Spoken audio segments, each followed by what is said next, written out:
had your highs and your lows, and you've been absolutely magnificent right through. How does one get up off the deck when things aren't going well?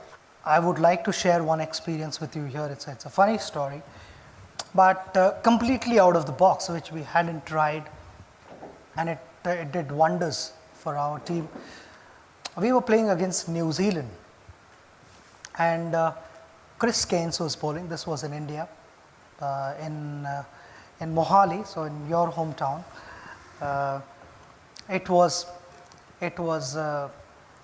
The ball was reverse swinging, and Chris Keynes was virtually beating us 2-3 times an over. I was batting with Rahul Dravid, so the main batters were batting. We'd like to believe that we were the main batters. And we were getting beaten, and we were sort of clueless because we couldn't see the shine. Sometimes the surfaces are such that it becomes a little difficult to figure out which side is the shiny side and which is the rough side. I expect all you guys to know what reverse swing is. Reverse swing is wherever the shiny side is, the ball starts to go in that direction.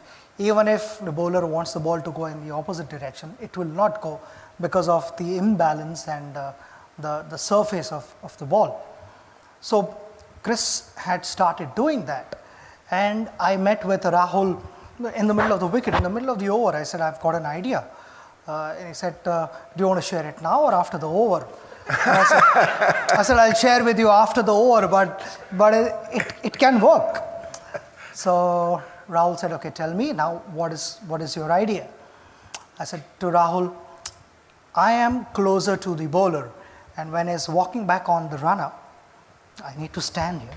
When he's walking back onto his run-up, I would be watching him closely, and I'd be watching the ball. Which side is the shiny side and which side is the rough side?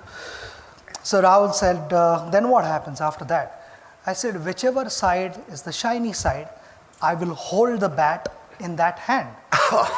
If he's going to bowl an outswinger, the bat is going to be in my left hand. If he's bowling in swinger, the bat is in my right hand at the non-striker's end. So that's the only time in my career when the batsman is ready to face the ball.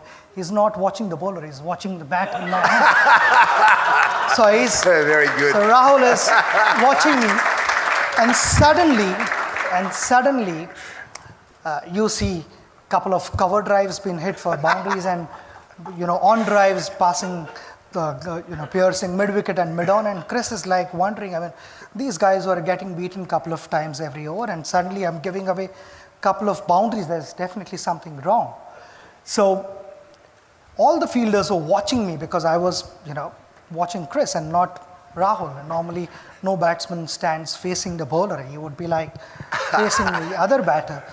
And then I would quickly change the bat, and by then they had sort of figured out that there is something fishy.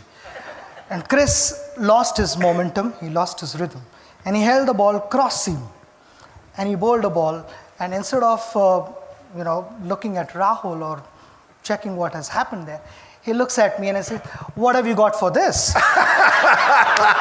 Chris didn't realize that I had also warned Rahul that if I don't know what is coming, I'm going to hold the bat in the middle. So that is how the story goes. So it's just, in short, it's just being a step ahead of your opposition.